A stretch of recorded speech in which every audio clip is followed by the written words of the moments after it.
If you're not making mistakes, you're not pushing hard enough. Let me put it that way. You know, like that's kind of like people ask about with hair. They say, you know, oh, what if you get a customer complaint? I'm like, if I don't get some customer complaints, right, I'm not selling enough hair. Because it's going to happen. Doesn't matter how good it is. Different people have different expectations, but you have to know how to handle those expectations. You know, that's a part of business, right? So be ready for that. Be ready for someone. If you're a new entrepreneur, be ready for someone to not like your product. I don't care what your product is. Not everybody is going to like your product. That's just how it is. Welcome to the Friends in Beauty podcast, a safe space for ambitious beauty industry creatives to have real talk, get real answers, and practical tools to grow their businesses. My name is Aquia Robinson, and I'm a makeup artist, beauty educator, and the creator of Friends in Beauty. I created Friends in Beauty to support like-minded creatives, just like you, on their quest to connect, network, and build genuine relationships within the beauty community. Join me every week as me and my special guests reveal the keys to success and longevity in the beauty industry, and most importantly, have fun while doing it. You ready? Hey, what's up? It's your best friend in beauty, Aquia Robinson. Welcome back to another episode of the Friends in Beauty podcast. I am so happy to have you here with me, and I hope you're listening to this episode in high spirits and in good health. If you are a friend in beauty, I welcome you to join the Friends in Beauty Facebook community. If you're looking for a community of like-minded, ambitious friends in beauty to virtually connect with, network, and share resources, then click the link down below in the show description to join our community, and I'll be there to welcome you with open arms. Also, follow Friends in Beauty on all social media platforms at Friends in Beauty. What I like to do is something called the Friends in Beauty Friday feature, where every Friday I spotlight a different friend in beauty and their accomplishments. So no matter how big or small you think it is, I want to shout you out. I want to send you some good vibes. So all you have to do is use the hashtag FIB Friday feature and tag Friends in Beauty on something that you have accomplished, and I'll share it with the community. Additionally, the Friends in Beauty podcast is available on several platforms. We're on Apple, Spotify, Stitcher, iHeartRadio, Google, YouTube, you name it, we are there. And whatever platform you are listening from, I just want to express my gratitude and just say thank you so much for tuning into the Friends of Beauty podcast. I really appreciate you so much. And I would appreciate it even further if you took the time to leave a 5-star rating, a review, like, comment, share, subscribe, whatever you have to do to let me know how you feel about the Friends of Beauty podcast would be greatly appreciated. Additionally, join the Friends of Beauty mailing list tribe. My mailing list tribe is the first to know about all things Friends in Beauty, and I send out different fun resources throughout the week. So if that's something that you're interested in, the link for that will be down in the show description as well. And last but not least, share the Friends in Beauty podcast with your other friends in beauty, your family, your friends, anybody that you think could benefit from the information that is being shared. Share away to help me grow the Friends in Beauty community. Now, on this episode of the Friends in Beauty podcast, I welcome Mikey Moran to the Friends in Beauty guest chair. Mikey Moran is a serial entrepreneur and the founder and CEO of Private Label Extensions, a hair extension and technology company helping entrepreneurs launch and manage their brands. Private Label Extensions is ranked number 278 of the Inc. 5000 and the number one fastest growing beauty business in the country by Cosmetic Business. Mikey has been featured on ABC, Fox, CBS, and CNBC, and also in Forbes and Entrepreneur magazines, among others. He is also the co-host of the podcast Hair Biz Radio and the founder of the influencer platform Beauty Clout.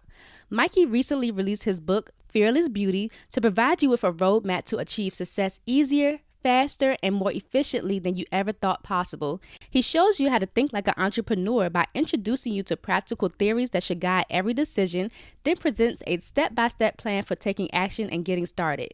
You'll learn core marketing techniques that yield the biggest impact, how to select the best web platform for your business, and why consistency or lack of it can make or break you. No matter your industry or where you are in the process of becoming an entrepreneur, you'll gain insightful strategies for maximizing returns and enjoying every step in the journey of your business.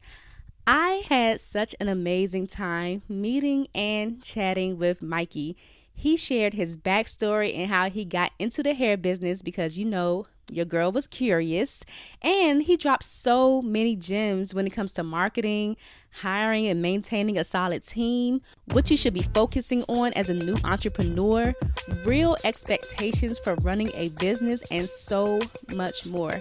He was even gracious enough to send me several copies of his new book, Fearless Beauty, to do a giveaway for the Friends of Beauty community. So make sure you're following Friends of Beauty on IG and that you're a part of the Friends of Beauty Facebook community to find out how you can enter to win your copy. So let's go ahead and jump into this amazing interview with Mikey Moran. Enjoy. Welcome to the Friends and Beauty podcast, Mikey. Hey. How are you today?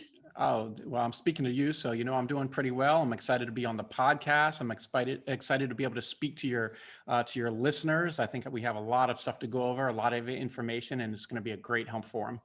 Yes, I can't wait. I'm so excited for this interview because your business looks amazing. I actually have seen your products before I knew about you, so we have lots to talk about. Oh, that's always exciting when you get that. That's so hard to do when someone's like, "Oh yeah, I know your brand," and you're like, "Oh wow," you kind of feel like you almost made it. You know what I mean? Yeah. I said almost. Who knows? Everyone has a different level of where they are for making it. I don't feel like I've made it yet, but I think I'm in the right direction. Yeah, we'll get there. We'll get there. Well, before we jump into the interview, I would love to start off with some icebreakers, just so the friends and beauty community can get to know you a little bit outside of what you do professionally. So the first one, just give us 3 random facts about you.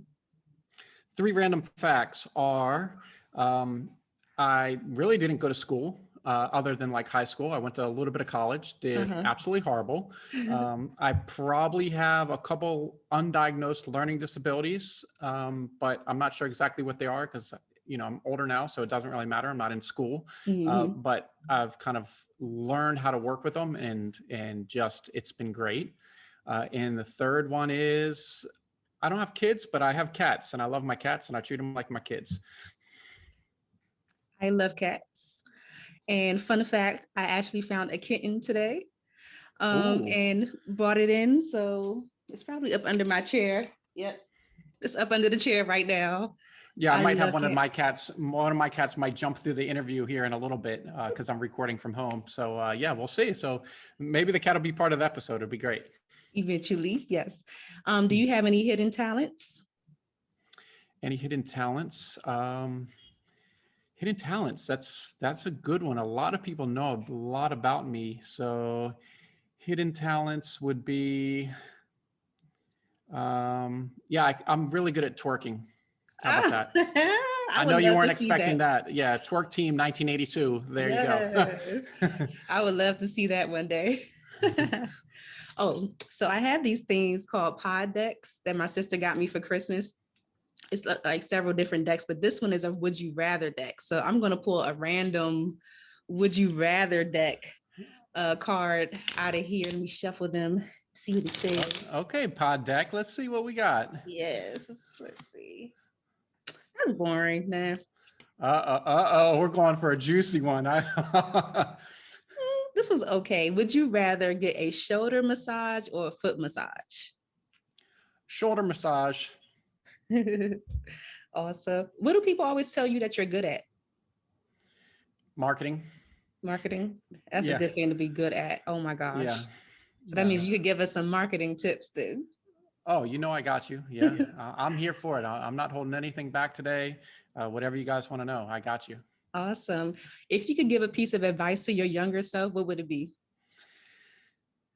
Probably focus more on, it's 2-part, focus more on education early, learning from people like myself that have kind of done things. Of course, a long time ago, there weren't amazing platforms like podcasts really, and we have the internet, all the information's out there. And also I would say ask more people for help, meaning, if it's somebody that you see in your industry that has come pretty far, hey, can I get on, it's one of those old things. Can I take you out to lunch? Can I do anything for you just to be around you for 30 minutes? And I honestly think it's a game changer for a lot of people just to see the life. What they think it is might be very different. So I think that would be it. And both things I didn't do when I was a young entrepreneur, which were 2 big mistakes. Yeah, that's excellent advice. I'm a huge advocate for networking, just getting up close and personal with people and finding out their stories, finding out their like how they made it, and just making connections. So I love that. So the last icebreaker is, if you weren't the CEO of private label extensions, what could you see yourself doing? Ooh, if I wasn't the CEO, I would probably be just helping other people with their business. I try to do as much as I can right now, but from like more of like a coaching setting and consulting setting, working with more one-on-one. I do more kind of like stuff like this where it's kind of more broad, more one-on-one to help people with their business, because I really love helping people. I love that. I love helping people too. Awesome. Well, thank you for sharing. Maybe one day I could see that twerk. I need to judge how you do on that twerk. So let's go ahead and jump into it. I want to know who you are. Like, can you tell me a little bit about yourself and your upbringing? Like, where you from and all of that? Yeah, of course. So I grew up in Bethesda, Maryland, kind of a common story. Our father left us when we were very young. It was my mom. My mom didn't have a college degree, which was obviously much more important back in the, late 70s, early 80s for a job. So we lived with my grandmother. So my grandmother's awesome. So she was kind of like my second mom growing up. I have a sister. My sister and I never got along until we moved in together here in Atlanta about 20 years ago. And so I started off as a young entrepreneur. I had that lemonade stand. In the fall, I'd rake leaves. In the winter, I would shovel snow. In the summer, I would mow the lawns. I did sports card collecting, buying and selling. I was this kid that, I'd go into these hotel conferences, and I was like this young kid where my mom would just drop me off with all my stuff on the, put it all on the curb, and I'm carting it all in. And I was this, 15-year-old amongst adults buying and selling and trading sports cards, which has become a huge business now. Right. The collectibles industry is really big. Did horrible in school. All my teachers loved me. They said I'm the most polite, nice student that can't pass a test to save his life. So yeah, I never read a book in high school, or pretty much all through school. I never read a full book. I just couldn't focus, couldn't read. I tried college. I was like, I'm going to go to this community college. It's really good in Maryland area. Didn't do well there, except for accounting, which is random, just good with some sort of numbers. So I tried that. Moved to Atlanta because I was like, I'm going to go to school now, because that's what everyone does. They have to go to school. Didn't end up going to school. I worked in restaurants for a while until I started my first business about 15 years ago. So yeah, that's kind of the first 20, 30 years of my life. Nice. How's it going down there in Atlanta? Was it a difference moving from Maryland? Because I'm from DC, so I'm familiar with the Bethesda area. Yes, I'm from DC. Yeah. So 20 years ago, especially, moving to Atlanta, I absolutely hated it. It was not what I expected. So, the DC area growing up, to say in an easy way, everyone was cool with each other where I grew up. Like, we just didn't care. We all got along. We just wanted to be friends. And, you have your little cliques, this, that, and the other, but it was kind of cool. And I moved to Atlanta, and things were very different, still very segregated. I just was in kind of a culture shock, coming from DC, where you have the melting pot of the world. As like going out in DC, you see people from all over the world. Right. Some of my friends were diplomats in high school and such, or the kids of diplomats. So it was a shock. I wanted to move back for the first year. My mom's like, nope, you got to stay down there. You got to do it. You got to give it a try. You'll get used to it. Yeah. But over the years, Atlanta has grown tremendously. The last 5 years, Atlanta has become, since the movie industry really moved here, Atlanta is now phenomenal. Atlanta is a great place. Like I feel more excited to be here than ever. That's awesome. I like Atlanta. I have some family down there. So I think that's like the only place that I've been so far that I could probably see myself living potentially. Well, obviously, next time you do come down to Atlanta, you're going to stop by. I'm going to give you the tour of where we are, and we're going to hang out a little bit and take you out to lunch, and it's going to be great. So you're going to be looking forward to your next trip to Atlanta, I hope. I look forward to it definitely now that I know that. Yeah, for sure. Awesome. So when you were younger, where do you think that drive came from with you wanting to be a young entrepreneur with doing like the grass cutting and selling lemonade and all of that? It was pretty simple. I was 14 and Bethesda, Bethesda's a very nice area, right? So like we were very fortunate. My grandmother bought the house in Bethesda, like in the early 70s, okay, for nothing back then. So we were very fortunate to live in that area and grow up in that area around predominantly wealthy people. So my friends had, when they came out, the new Air Jordans and all these cool shoes and clothes. And here I am in really not so cool stuff. So I was always like, Mom, I would love to get these shoes. And, those shoes have always been expensive. And she said, well, I can pay like $50 for shoes and you're going to have to pay the difference. And I was like, well, I don't have any money. And she's like, well, you can start working. So started working at a very young age and just so we could basically get by and kind of do what I could to help out and with the little bit that we had. But I think it was great growing up in that environment, even though I was around other people that were obviously much more well-to-do. When they're 16, they're getting like a new car. And I'm like, what? I spent my $1,200 at making like $5.15 an hour when I worked jobs, and I bought this really crappy car that had to put oil in every single day so I could drive to school and do everything else. So, but those are great. Like I look back and I was like, man, I never had so much fun in my life. So it's okay, Yeah. So the early days were really just to kind of get by. Right. And I think those kind of things like build character too. When you have to go out there and get it for yourself and it's not just handed to you, it definitely builds character and it builds that resilience that you talk about. And we'll get there. But when you said you launched your first like official business like 15 years ago, what kind of business was that? So I was working in a Thai restaurant and I always worked at night, like bartending or working in a restaurant because it gave me time during the day to try to find that big idea. So I came up with this the first packaged Thai curry sauce ever to be sold in America. And it was called Curry Simple. And it was a brilliant idea. It was a little before its time. It got a ton of press. I mean, within the first couple of months, I'm on the front of the food section of the Washington Post, which, especially 15 years ago, the Washington Post was like huge deal, right? Like that's major. So that spurred into like a bunch of stuff here, local press. I'm on TV. I'm an Entrepreneur magazine. I'm all this stuff. It's all good. So it was just a really simple, easy to use cooking sauce for Thai food. But the difference between mine and then later generations of sauces that came out, this was true restaurant quality. So it tasted, when I would do food shows across the US, people would try it, little samples, because I used to do little samples over rice and be like, this tastes just like, and they would name the local Thai restaurant and be like, wow, I can now do this at home. So it was, people looked at me and like, wait a second, how in the world, similar to today, how in the world are you in the Thai food business? And, we imported everything from Thailand, right outside. It's about an area called Chonburi. It's about 2 hours outside of Bangkok. But that actually gave me a lot of experience dealing with Asia, sourcing products, product development, branding at, a pretty early time. So that even though that business ended up failing, that was my college basically right there. Yeah. So prior to that, you didn't have any experience in like private label or sourcing products and anything like that? No, I was always trying to do this, that, and the other. This is, 15 years ago. Think about 2006 or 2005 when we were kind of doing the development of it and launching in 2006. Internet was still very young. E-commerce was still very difficult to get an online store running, unlike today. So how did you end up launching a hair extensions brand? Because I want to know, how did you end up there? What was that process like?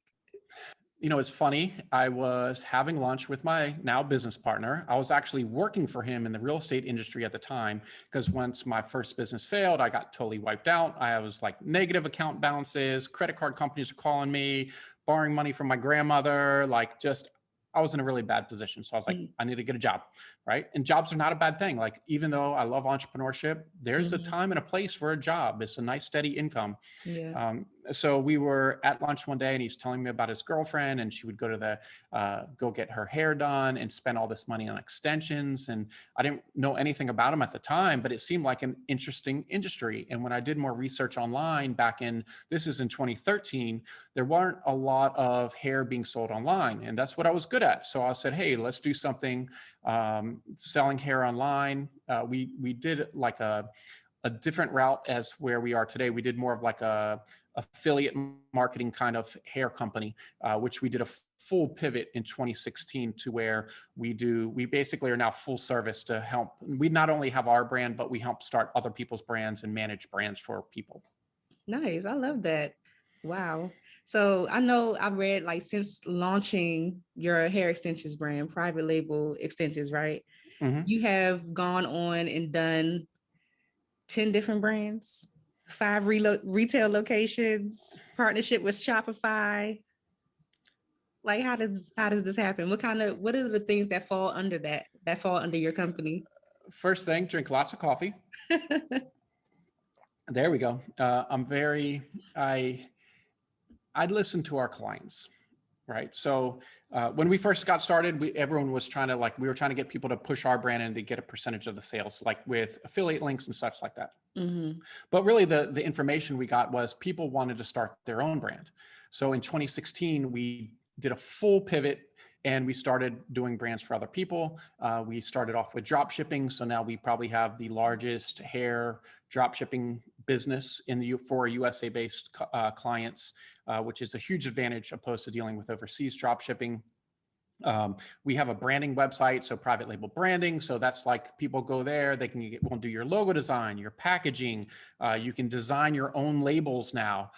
Basically, and all of these things came out from just listening to our clients and what their needs were. And I always try to focus on making sure that I get them the best possible product for the lowest cost. So that was always my key, and that's what really has made us successful. And then it's just kind of grown into what people need, and we just create a new brand because it was getting too much under like the private label brand. Yeah. It was just way too much. So we started sectoring everything off based on the needs for our clients. And I always say I'm done. We're not like doing any more projects, no more projects. Yeah, and then yeah, okay. So because I say the same thing, and then all of a sudden I get an idea and it's like, oh my gosh, why do you keep dropping all these ideas in my head? Now I feel like I have to do it, and then it's another business venture. I know, it's crazy. Yeah. So why did you decide to go from e-commerce to actual having like physical brick and mortar? So that wasn't even the plan. We set up an office in the building that I was managing, and in the beginning, no one knew we were there, which was fine. It was just like our little office. We did shipping out of there and customer support. And then like one day someone knocks on the door like, hello. And we're like, hello? They're like, hi, I'm here to buy hair. And we're like, oh, okay. That's kind of, how do you even know we're here? Oh, we found you online. Okay. And then it was like more people showed up. And because of our pricing is generally 30 to 40% less than what a standard kind of retail hair store would be with comparable quality, it was all the stylists and salon owners and some of our local clients, because basically what they would do is they would come purchase from us, and then they would, now they can make money on hair, where before most of the time they had their clients bringing them really crappy hair, and then they're getting blamed for like putting in this hair that doesn't really last long. Right. So now we gave them the source. So the first location was working out okay. We decided to, we basically just reinvest all the profits into the company. So we decided to purchase our own building, and then we set up that, and that started doing really well. And then I had one of my partners, his name is Dallas Christopher. He was the first stylist that we ever met. And I kept thinking of how can I get Dallas more involved in the brand? And our main company itself had grown so big. It's just it's not possible really just to partner someone to that. So I said, hey, Dallas, you're from Greenville. Let's open a store in Greenville. We'll create a new company and we'll partner you in. And Dallas is, he's very different than me. He is a Paul Mitchell national educator. He's probably taught about 10,000 students over the last 15 years or so. Brilliant, brilliant guy, just so amazing, great energy. So he's someone I have kind of side by side. And then we ended up opening another store together. And then I started I met Angela Yee. She's probably from a show you guys might know, The Breakfast Club. And me and her just really hit it off. Our values aligned. She's a really hard worker. I'm a really hard worker. We really are focused on giving back to the community, which we both have big initiatives in doing, and we have done over the years. So I said, hey, Angela, let's open a store together. Let me tell you about Angela. I sent her a text because we just stayed in touch, and I sent her a text and said, Angela, you got to come down to Atlanta. And this is middle of the pandemic. You got to come down to Atlanta. I want to show you the numbers. Like, we got to do a store together. She's like, oh, okay, let me see. 30 minutes later, she texted me back. And basically this was like a Tuesday. And she's like, I'll be there Friday. And I'm like, oh, she's serious. I like serious people. Yes. And me and her just get along great as partners, you know? So it's been great. The retail locations, because of different states, you have to set up different entities for tax purposes. It's been great partnering in great people into the brand so we can continue to grow it. And that's just been really rewarding for me to align myself with more great people. And we're creating kind of the blueprint for that so we can do that with a lot more people in the future. Right. You think you're going to open up more locations? For sure. I mean, our clients love us in their city because they just come, you know, the hairstylists and stuff mostly, and some public, but it's a lot of hairstylists, you know, they come, they get all the products for their clients, and their clients are happy because they have a consistent product. The pricing is amazing. The showroom experience is not like a normal beauty supply store or anything else. I mean, everyone's a VIP when they walk in the door. Like our Detroit store, it's like walking into a Gucci. I mean, it's absolutely stunning. You actually walk in and you're probably like, oh my God, this is going to be so expensive. I'm worried. Then you see the price and you're like, oh, wait. Oh, I'm not telling anyone about this. This is my new secret, you know? So we've really focused. We're so client focused. And I think that's so important for anyone listening, that you have to do the absolute best in everything you can for your client base. Yeah. Sidebar. That's actually where I saw your brand on Angela. I saw that long hair that she had. I was like, wow, it looks so good on her. It looks that was some out of my private collection. I do personally supply some of the longest hair extensions in the United States to top stylists for big celebrities, but it's all private label. So, you know, off camera, I can always tell, I might tell a few people, but for the most part, you'll never see me post it. You never see me post photos with anybody. Very private. Like, it's no big deal to me. I just want everyone to be happy. Yeah. So what kind of challenges did you face in the beginning when you were starting off the company versus like the challenges that you have now with expanding? Wow. It's really funny because the challenges in the beginning were mostly financial, because I started the company. I was absolutely broke. I borrowed $7,000 from my mom twice to get the company going. Okay. And so it was more financial. I was basically working 50 hours a week, full-time job, bringing on staff. I wanted to make the company secure. But I can tell you, as companies and your company grows, you're going to start going through shifts in staffing where you have to start getting a lot more organized, a lot more structured. In the beginning, that was really tough because a lot of the staff that had been with us for a little while, as we had to get more structured inside the business, inherently people just don't like change. So having to go through some of those changes, some people just weren't happy and just like, oh, why, you know, to me, I'm like, look, guys, at the end of the day, this is really not a big deal. And it's for the better of for all of us and for the company. Now today, the challenges are way bigger than back in the day when we first started. And that's something I always say is, you know, today's problems, when I look at them next year, I laugh at them because I was like, wow, I wish my problems were that small again. Right. So like, I can give you an example. You know, we're trying to open up this store. We signed the lease in Lithonia. So it's about 30 minutes east of our location in Atlanta, and the DeKalb County, where we get the inspections and everything else. They just aren't coming out to inspect the property. So it's been sitting there for like 5 months, just waiting for them to come out. I'm paying my lease. I'm paying for the cable. I'm paying for the electricity. I have the staff already hired that are now working in the Atlanta store, just waiting to go over there to their job at the new store.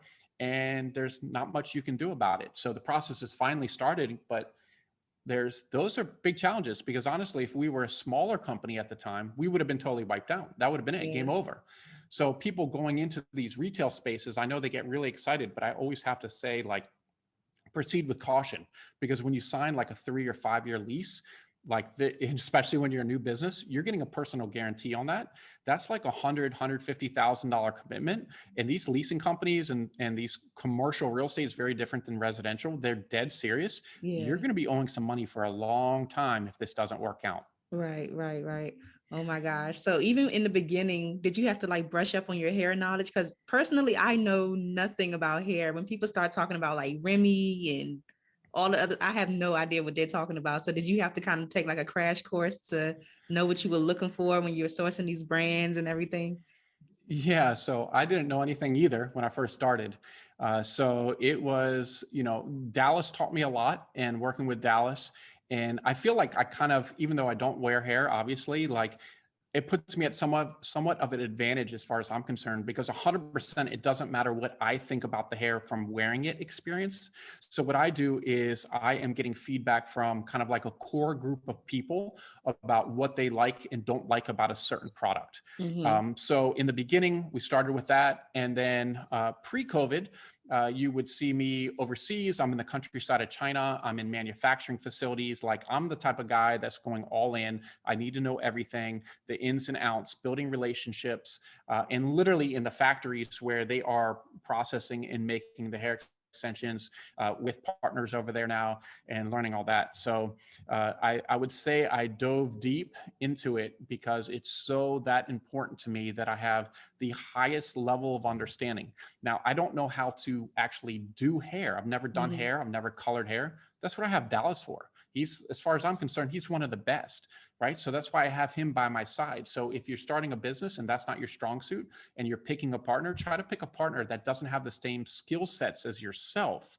That way you have that strong arm right there. But as far as the manufacturing, which is something, I had worked on when I first flew to Thailand, and I was in the factory there with the food company. Like, that was definitely an experience. So I had that type of manufacturing experience, and that really helped me out feeling comfortable going into these places. I mean, the countryside of China is not comfortable. Okay. Like, I'm literally eating bugs with the team. Like, they're ordering fried, it's kind of like a locust, but in China, it's like a different name, and they're ordering it, but I'm trying to be like the guy with them. So I'm like, yep, here I am, I'm eating it, and like, they don't have, like, people like me, they don't, like, normal people in the countryside, they're literally videotaping me because they see only Chinese people. So it's an amazing experience, a lot of fun, and just different. And you kind of sometimes have to let go. But yeah, really fun. Yeah. So I'm curious to know, like, I think one of the things I'm always the most concerned with when I'm trying to expand my brand is the people and the systems that are going to run it. So what kind of people do you have in place and systems to help your brand run? Like, do you have a marketing person, a social media person, ads? Like, who do you have? Yeah, so that's what you're talking about right now, is something that can really, as businesses grow, so as you start hiring employees, that's something that you have to be highly cautious about, okay? Because we all come from different backgrounds. We all have different expectations, right? So right now, employee number 1 from 2014 is still with me today. Employee number 2, she works on more of a consulting level, but still with us today. Employee number 3, still with us today. I'm technically employee number 4. So having that core strong team, I say, like, the ride or die team. I know that's kind of like an old kind of term, that ride or die. Like, I joke, it's like, I need people that if I kill somebody, which obviously I'm not killing anybody, but if I kill somebody and I call you at 3 a.m. because I need help burying the body, those are the kind of people you want on your team. Marianne is my office manager. She is completely opposite from me. She is perfect as an office manager because she is more like by the book, and just kind of like, this is your job. This is what you need to do. This is what you agreed upon, right? And you do need some of that. Me, I'm the nice guy. I don't want to fire anybody. I just want to say, let's keep working with them. So now I took myself completely on a hiring, firing, everything. I don't get involved in any of that because I'm too nice. Like, I'm too nice for business. Like, I'm worried, like, as you start growing, you have to start worrying about families and everything else that's part of your business. Like, it's all for a big purpose. So having that structure and hiring people, we do like a 3 interview process now. So it's a lot to get hired at private label. Like, honestly, we put you through the ringer a lot because we have to make sure that even if it takes longer and we really need someone, we were actually just talking about it today. We need a new shipping person. And I was talking to my shipping team and I was like, look, guys, I know we really need someone, but we want the right person, because you don't want that person that's going to slack off next to you, because you're going to do nothing but be frustrated and pissed off. Right. These are really important things that you don't always think about when you're first hiring people. Right. So I handle a lot of the marketing now. We're actually in the middle of hiring like a marketing assistant right now. Our customer support staff, they love social media. So it's like, trying to keep them off their social media is a whole nother challenge these days. So we let them manage ours, and they're posting stuff. And I say, have fun with it, post stories and do all this kind of stuff. If there's a certain topic that we need to focus on that. But most of the Facebook ads and that kind of stuff, I handle it, because I'm a Facebook ads, Instagram ads total geek. Okay. And really good at it, apparently. We had a bigger team, and it's kind of like the team has gotten bigger and smaller over time. So it kind of varies as far as what we need. Like as far as blogging, I can tell you back in 2018, I had a team of a contract team of 30 writers, an editor, and we published 1,000 blog posts in 1 year. Wow. And that generated millions of visitors and traffic. But then we kind of ran out of every topic. So we kind of had to slim back down, and kind of let everyone know ahead of time. We kind of slim back down because we have nothing else to write about. So it's kind of been this very fluid kind of experience. But our core group of people, like our core people, they're there day in, day out. And would you say that you kind of just went with the flow, like hire people as you needed them, or did you kind of think ahead and say, okay, I know I'm going to need, these people in place? I always waited till kind of like we were at the breaking point, because what I don't want to do is hire someone and then have to fire someone because business gets slow. Because like the summer season for hair, it gets a little bit slower. People are generally wearing braids and other kind of items, right? So I was very careful, because I'm just so cautious about people's livelihood, right? Because I've been very, very broke before. So I know what it's like, how important that paycheck can be. So I didn't want to have that experience. We really focus on hiring great people. So I know the big talk for the last couple of years has been like, oh, minimum wage, $15 an hour and all this stuff. And yeah, you know what? It's not easy when you're making less than that. So at private label, nobody makes less than $15 an hour. So all our staff are very well taken care of. They're all, after you've been with us for a year, you're in the bonus pool. Okay. The bonus pool is fantastic. If the company does well, you're probably going to get a pretty nice bonus. And to be honest with you, this past month was one of our, March was our busiest month in history. And even if you're customer support, you're in this bonus pool.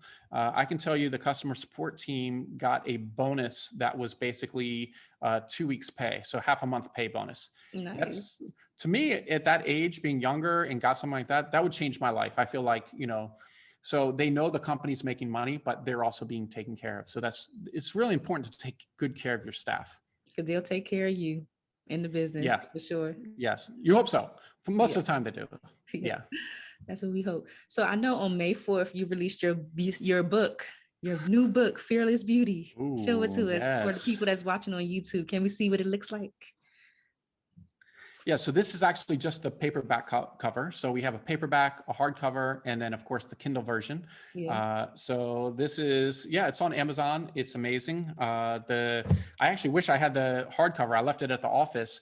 So I have some great blurbs on it. So some great endorsements. So anyone that's been in the hair and beauty industry has probably heard of the brand Paul Mitchell. So I had the co-founder of Paul Mitchell, John Paul. He actually endorsed my book, and that's a whole nother story. Getting a multi-billionaire to endorse your books, literally impossible. Somehow we did that. I have James Bronner from the Bronner Brothers. So most people know the Bronner Brothers show. We have a great relationship with them. We work really close with them on a lot of projects. So we love the Bronner Brothers. Their show is amazing. So we had James Bronner from Bronner Brothers, Angela Lee from The Breakfast Club, who's now our partner. And then one great guy, his name's Kendall Ficklin. Definitely look him up. Nice. Did you know who Kendall Ficklin is? Yeah. So I used to work at Bronner Brothers a couple of times back in the day. Like I used to work with a brand called I Make You Beautiful, but it's Danessa Myricks Beauty now. I used to work at that booth. And Kendall, I actually went to a conference. I went to the Social Proof conference, I think in 2019 in Atlanta. And I got to sit in on his seminar that he did. He was amazing. Like my mind was like blown. And I know his wife. It's such a small world. His wife is a makeup artist. And I Yep. didn't put two and two together until one day I saw her post him on her page. I was like, your husband is the bomb. Like, oh my gosh. Wow, Yeah. that is yeah. Kendall's my guy. Like that's we try to meet up, as much as we can. But he was the first speaker at my first conference in 2014, and he was really special to me. We've kind of helped each other along the way. We both started our business and kind of watched it grow tremendously. And then his daughter Zakira. So I don't know if you saw Zakira Ficklin there. She actually started working with us in 2014, and she was employee number 2. So she just does consulting. She does our podcast. So we have a podcast that we do together. So she's my co-host. So yeah, just that, it's a family thing with them. Yeah. So, and it's great that you know who it's small world. Yeah. It's so cool. A very small world. And I always tell people, you got to be good to people because you just never know. Yeah, for sure. But yeah, what inspired you to write the book though? Oh, the book was a process. So if people know me very well, I'm one of those guys where it's like Friday afternoon and someone's like, Mikey, I have this idea. We should do this. And I'm like, I like this. We come back to the office on Monday. Guys, guess what? We have this new project and it's done, right? The book is a marathon project. It was almost 1 year of working on this. The book is dedicated to my mom. You'd have to read the book to kind of find out more of that story. So the book is dedicated to my mom. I wrote the book because I was at a point where I felt like I reached a certain level of success where if I give advice, this is like real advice. This is really going to help people. I think a lot of times, I even talk in the book about be selfish in the beginning, like stop trying to help all these people where you can't even help yourself. So we reached a certain level of success that I felt very big in entrepreneurship. So I said, and then COVID hit and I was like, I love to travel. And I was like, well, I'm not going anywhere for a while. So this is probably a good time to focus on a book. Yeah. And it was such a rewarding experience. It turned out absolutely amazing. The reviews for it have been phenomenal. If you're a mom, you will cry a few parts reading the book. Okay, I will get you in this thing. If you're an entrepreneur, if you're a beauty entrepreneur, it is the best investment you can make. And an entrepreneur in general is kind of plug and play with a lot of the information. I think it's phenomenal. I wanted to create something that you kind of asked this question earlier about what you wish you knew when you were starting out. I wish someone said, Mikey, read this book, follow this book, and just read it twice. I wanted to create something that was really true, that could really change someone's lives. And from an aspect of like, I don't come from a family that has all this money and was just like, oh, let's just, throw millions of dollars at something or have funding. We never have gotten funding. It's been hard work, nonstop. So I talk about it in the book. So I think a lot of people start like that and they need to hear that they're not alone and you can reach success coming from that. Right. So I know in the book, you tell your readers to expect it to take 2 years for your business to grow. Can you expand on that a little bit? Yeah. So I've talked to other business owners and it's kind of one of those topics of like, hey, how long does it take to make a business successful? And really it takes unless you have some sort of edge, maybe you're on a TV show, which I'm not on a TV show. I don't even barely have an Instagram following. And it's kind of my pitch is like, you don't have to have all that to create a successful business, right? So it's just one of those things that it takes a while to grow your business, right? It's going to take a while to get your branding going. It's going to take a while to figure out the e-commerce, to build up your traffic, to figure out conversion rates and all this other kind of stuff. And then once you start doing all that stuff, you need to reinvest in your business. Too often entrepreneurs, they start taking money out early because they want to look cool on Instagram and they got this new car and all this. I drove the same car for 16 years, one of those white box Scions. It looked like a box, right? I have a Scion, but it's a TC. Yeah, cool. Way cooler than mine. And mine was like literally from 2006. Yeah. Okay. So it was just like 2019. I got a new car because my accountant was giving me hell. He's like, Mikey, like you have no expenses. You can write this thing off, most of it off. So he's like, go get a nice car, treat yourself. And I was like, okay, it'd be good for clients and stuff too. But literally I was driving the same car for, doing in the millions in sales. and still driving this box car because I thought it was so important to me to continue to reinvest in the business, because a business is like Kendall and I had this conversation. A business is like a baby. If you don't feed the baby, especially when it's young, that baby's not going to grow. That baby's going to die, just like your business. You have to continue to feed that baby, your business, so it can continue to grow. And that's even to today. Like, I'm still very, very conservative about what we spend and what we do with our money, because I want this to continue to grow. We have employees that have been with us for a while and they want more opportunities. For them to have more opportunities, we got to continue to grow. You know, nobody wants to work at, I don't want anyone that works with us to feel like they're working at a dead-end company or want to work at a dead-end company. I want them to say, hey, maybe I'm going to have my own store that I'm going to run one day, which we have staff that we know. We said, hey, we're kind of grooming you to have your own store and run your own store. And they love it. That's you know, awesome. so yeah, it's not going to happen overnight. Like that's the problem with social media. Like, I love social media, the business side of it, but but people trying to be all flashy and all this, like we call it the highlight reel. Like, don't get sucked into that, please. Like, don't worry about looking cool. Like, it's not going to help you with your business for the most part. Right. I agree. Social media is like, I can go on about social media. I'm gonna just go ahead and go to something else. But what are some common mistakes that you usually see people make when they're trying to start off a hair business? Common mistakes would be they don't focus on kind of like the structure of the business. So if you're going to make this a business, you're really going to do this, make it a business, you know, go ahead and get an LLC, go ahead and get a business bank account, go ahead and get a business credit card if you can.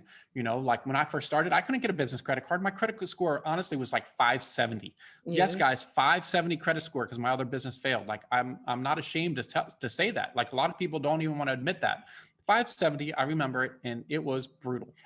Like, so, but when you can get a business credit card, because you know what, rewards points and all these other things that make your life fabulous, which I'm a rewards points junkie, do that. Make sure you start off on the right platform.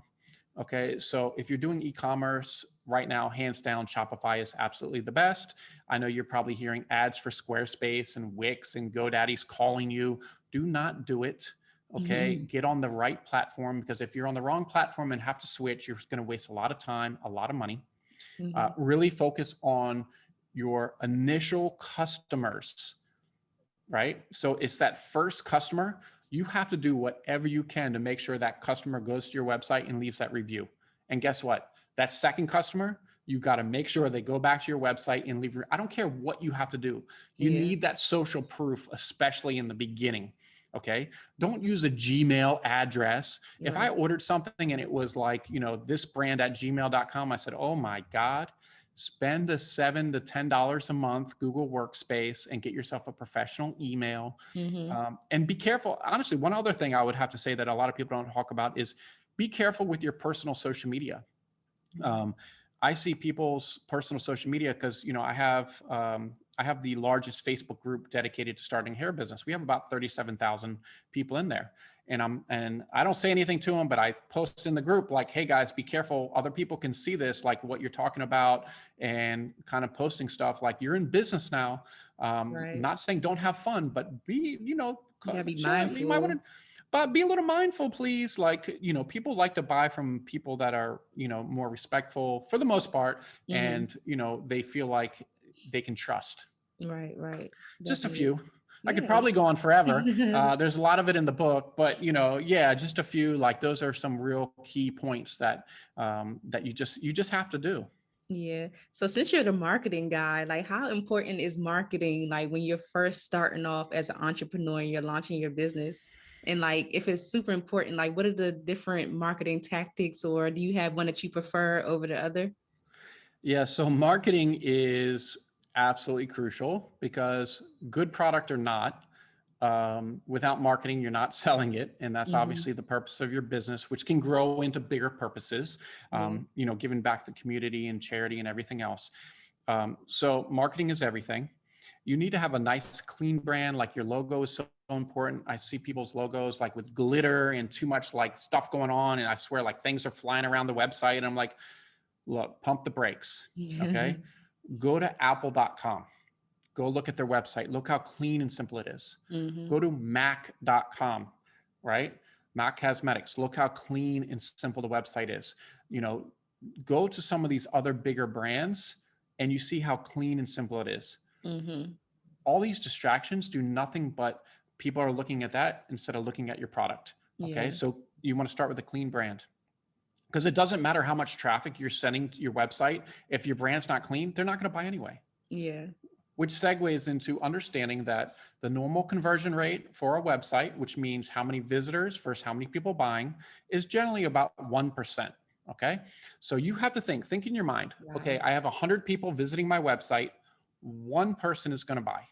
Oof. So what do you do? What do you do about the other 99 people? Right. And that's where like the Facebook pixel and Facebook ads.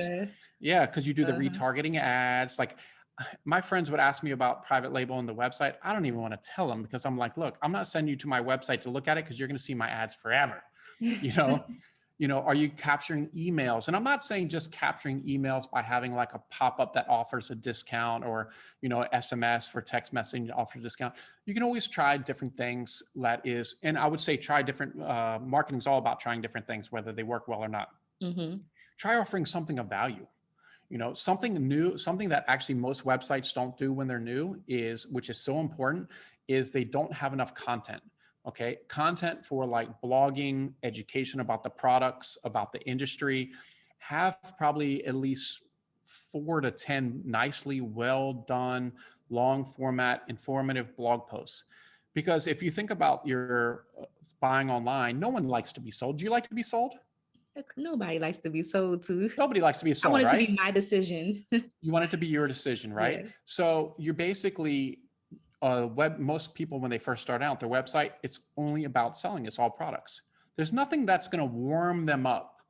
So like blog posts are great because it could be information related to the industry. So for like the makeup industry, how to get like the perfect wing, or, something like that, with maybe a YouTube tutorial and all this other kind of stuff that lets them see you're a real person, you're a real brand, right? Show them that. And on that page, you might say, hey, buy my great product here, right? But, just going for that hard sell is really tough. It's kind of like the first date and you're like, hey, let's go back to my place and hook up. Like it's actually very similar. Relationships and like a guy trying to meet a girl is very similar to like a website trying to get a sale, if you really think of the big picture. Right. And really understand with marketing comes down to, there's a lot of theory behind it, as far as I could be the greatest Facebook advertiser in the world, but there's all these other things. There's literally hundreds of things for a website and e-commerce and conversions that all come together to generate sales.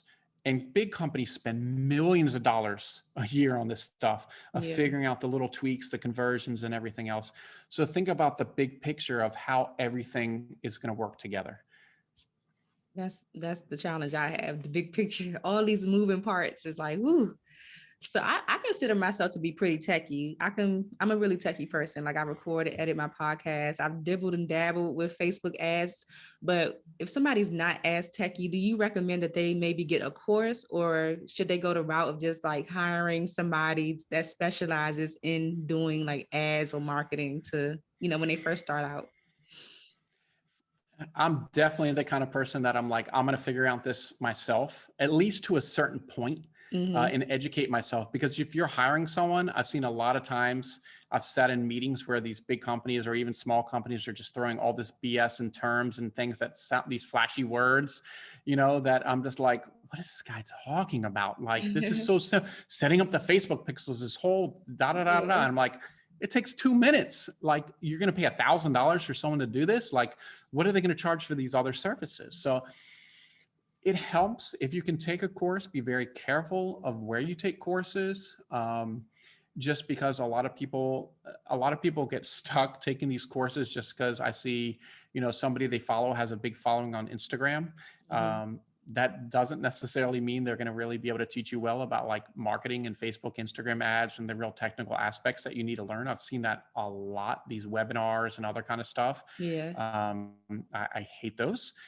So try to find a more reputable course if you can. And then if it comes time where you just can't figure it out or you need help, maybe start hiring someone.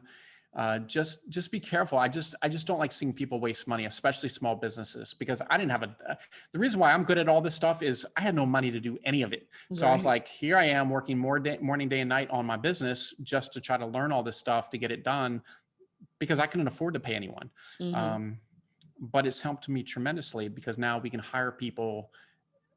It's a lot easier to hire people because we can speak the same language. They're like, oh, this guy knows what he's talking about. I'm not getting over on him. Right. Did you go the route of like YouTube, or did you actually like invest in different courses and stuff? I've done a hybrid of everything. I normally say start with what's free. Okay. And I'll give you a simple example. Okay. So with Shopify, there's tons of documentation on Shopify because they don't want you to keep calling them. So they put everything online. Okay. It's up to you to learn it. So they have an email. It's called Klaviyo or Klaviyo. It's my favorite email system for Shopify. They have tons of articles on there, free articles that will teach you exactly how to do everything, to build the email flows, abandoned carts, this, that, the other. Utilize that information first. Then maybe hop on YouTube. And then these things on YouTube are going to start making a little bit more sense. And, Klaviyo has the videos, and then hop on YouTube. You might learn some advanced techniques. And then after that, after you've done all the free resources, then go to paid. So in 2017, I got in like an advanced marketing course with one of the top like SEO companies in the world. And it was a big investment. It was $1,000. And literally at that point, it was $1,000. I thought I called my business partner and I was like, oh my God, I want to do this, but it's $1,000, right? Like now, $1,000 for good information is like nothing, right? Because it can make so much at a bigger scale. But in the beginning, $1,000 was like, I didn't even have $1,000. So taking that course was a game changer. We tripled our sales that year and really set me up my mindset. And then actually I ended up paying the person that was in charge of this group. I ended up paying them as consultants. Okay. And let's listen to this. I was paying I had a 1-hour call twice a month. I was paying $7,000 a month for 6 months. $3,500 a call. Wow. And it was totally worth it. How long was the call? An hour. Oh, wow. Okay. They didn't even do anything. It was worth it. Yeah, you said it was but it was worth it. It changed how I thought to something like I never thought. Just things became clear. I like to give the example of, have you ever seen the movie The Matrix? Yes. Okay. So Keanu Reeves, when in the beginning, the Matrix is like, all those numbers, like all these numbers, right? To him, to us, it's just numbers at that point, right? But as he grew and he became like the one or whatever the term was, he could see those numbers and then it painted the picture. Right. So in the beginning as an entrepreneur, I'm talking about stuff you might not understand at this today. You're just seeing these numbers right now, right? But if you continue educating yourself, learning, taking all the resources that all these brands have, like, the email brand, if it's a text marketing company, like they're going to have resources, you do all that, you're going to start seeing that picture. But I paid the money because it was important for me to hurry up and learn how to paint that picture faster. And it was a very good investment. I love that analogy. That just makes everything make so much sense. Like, seriously. I have another question. I know that when I was kind of like in the coaching space, I always had to do enrollment calls, like calling people on the phone and trying to get them to enroll in my courses and stuff like that. Is like phone sales. Is that a thing in this business or any kind of business, you think? It's funny. We were going to do that. We have a wholesale side of our business. I'm basically building my own Alibaba, but with all the best vendors, products, the pricing, you can pay by credit card. I created this whole system. So we decided we were going to have the sales team. Everyone needs a sales team, right? So we started off where we were going to do this, but then I didn't realize I was so good at online marketing that basically they were salespeople and I could give them more leads from the online marketing that I could do than they could even handle. So, but then they would get on the phone with them and kind of like, kind of walk them through the business. We ended up just scratching that whole system and just created like a self-help virtual online, and it actually worked out a lot better. And that's just one of those things, as you kind of have new projects and you think something's going to work, a lot of times it doesn't. So you got to pivot a little bit and just say to yourself, you know what, I thought this was the way I was going to go and I was wrong. And it's okay to admit that you're wrong. You're going to make mistakes. Like that's the only way you're going to make your business better. I love that. And I forgot what book I was reading recently when it just basically talks about turning your mistakes into opportunities and not like just getting yourself down, but see them as like learning opportunities, because it's only going to make you better. So I think having that mindset is really important for a lot of people to get used to, because mistakes are going to happen. You're going to, fall on your face, but you have to get up and just learn from it. Oh, for sure. I mean, it's I could ask you, if you didn't make mistakes, like where would you be today? Right. Nowhere. If you're not making mistakes, you're not pushing hard enough. Let me put it that way. Like that's kind of like people ask about with hair. They say, oh, what if you get a customer complaint? I'm like, if I don't get some customer complaints, right, I'm not selling enough hair, because it's going to happen. Doesn't matter how good it is. Different people have different expectations, but you have to know how to handle those expectations. That's a part of business, right? So be ready for that. Be ready for someone. If you're a new entrepreneur, be ready for someone to not like your product. I don't care what your product is. Not everybody is going to like your product. That's just how it is. Right.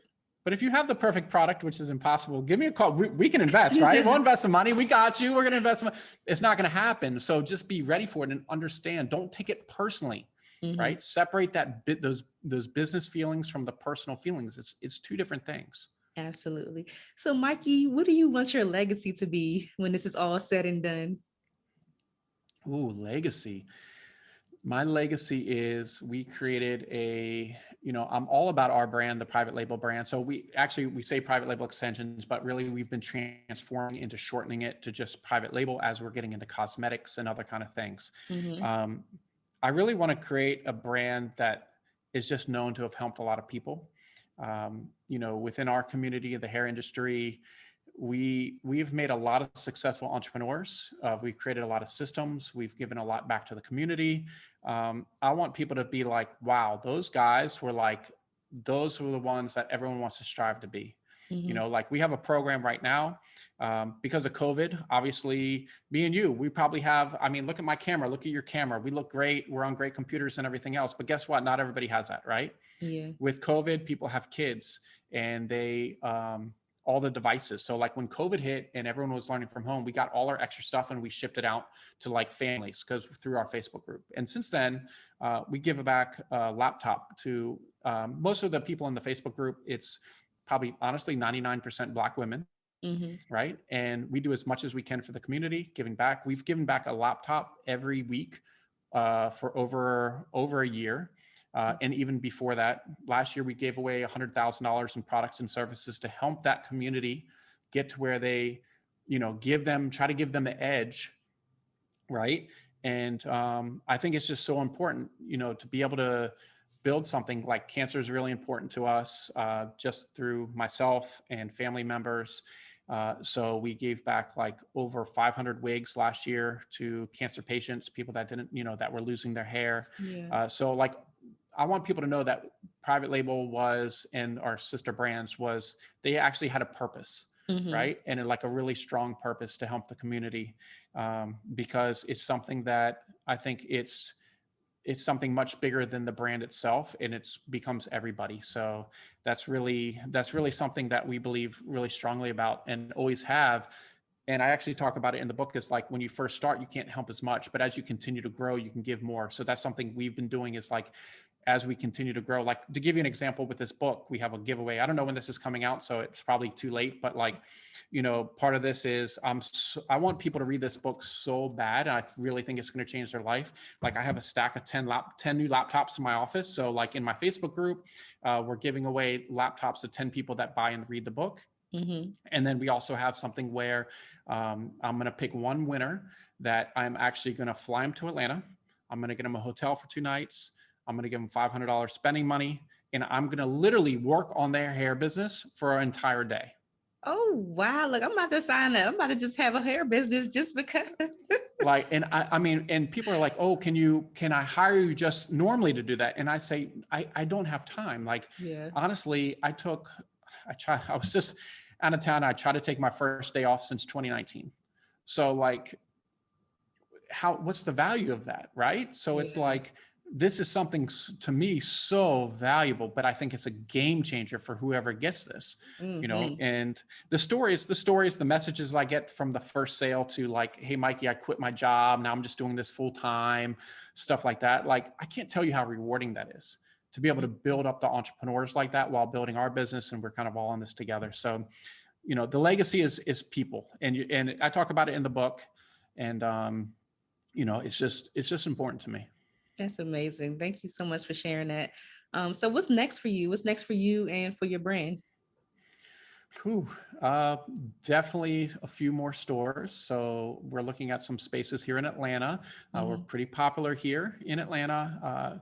You know, the stylists and such love us. We're going to continue to build our partnerships with great people, find great people to work with. You know, Angela and I have one store together in Detroit. So we're already talking about like New Orleans and maybe a couple other places.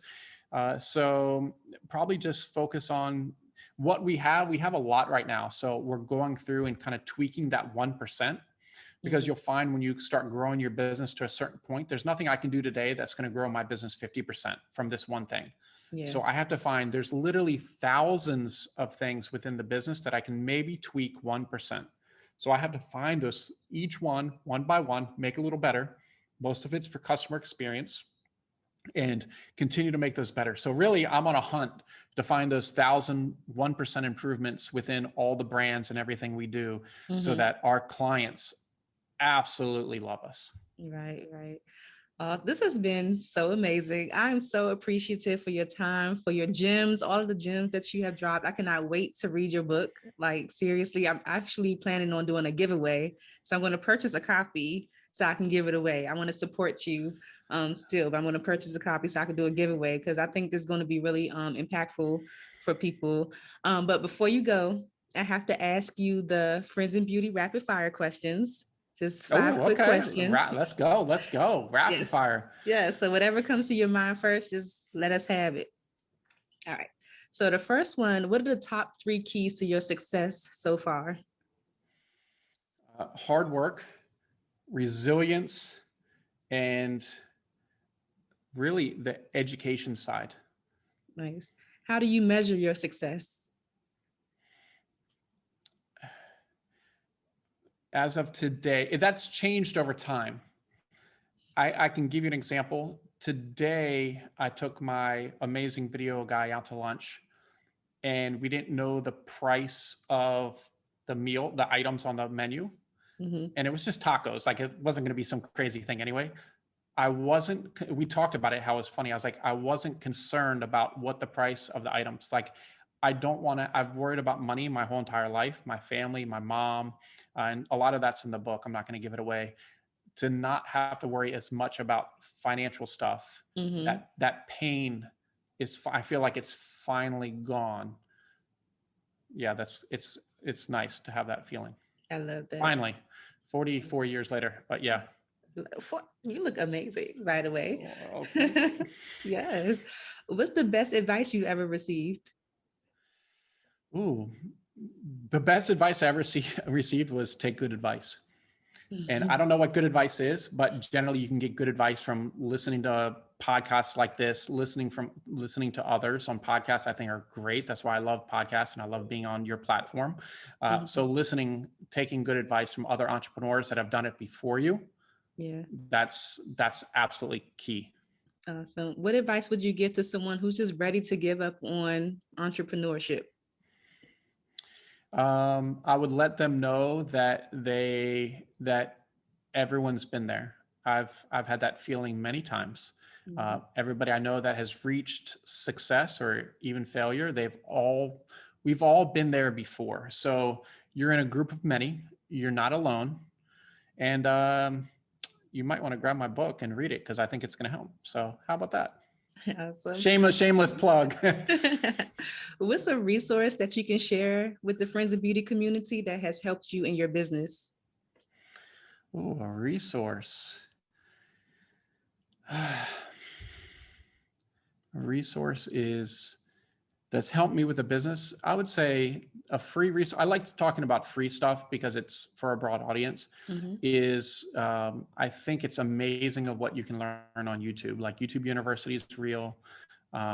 I think it's a phenomenal resource if you're looking at watching the right videos and getting the right information for free. A lot of people put free content, either that or podcasts, either one. Like it's unbelievable. We didn't have this 15 years ago, right? So like it's unbelievable today, the information that's out there. So like podcasts and YouTube to listen to people it's unbelievable. Awesome. So the last one, I just want you to fill in the blank and say, my name is blank, and the key to longevity and success is whatever you think it is. My name is Mikey, and the key to longevity and success is health. You have to take care of yourself, because it doesn't matter how successful you are. If you're not healthy, it's not going to matter. I love just that simple. I love that. I think that's the first time someone has said health. I love that. And it's so true. Thank you again so much. Before you go, please share all of your social media info, where you would like people to find you, your business, whatever you like to share. Yeah, so I just built this website. Like, it's one of those 24-hour projects. So I was coming back from my store in Detroit and built this website. It's called Hair Business Blueprint. So hairbusinessblueprint.com. I have links to a lot of the stuff that we do. So just to keep it simple, you can go there. If you want to follow me on Instagram, I'm at Moran Mikey. I put a lot of stuff on there. I don't have a huge following, which is I use as inspiration for others, that you don't have to have a huge following on Instagram to do really well in business. So that's it. So between those two, but Hair Business Blueprint's an easy place to find us. Awesome. Thank you, Mikey. This has been amazing. Thank you so much. Yay. Thanks for listening to the Friends in Beauty podcast. Don't forget, sharing is caring. Share this episode with at least one friend in beauty, and subscribe, rate, and review on Apple Podcasts so that other friends in beauty can find this show. Plus, we'd love to hear your feedback. Connect with us on all social media platforms at Friends in Beauty, #Friends in Beauty to join the conversation, and join our Friends in Beauty Facebook community to stay connected. Talk to you soon.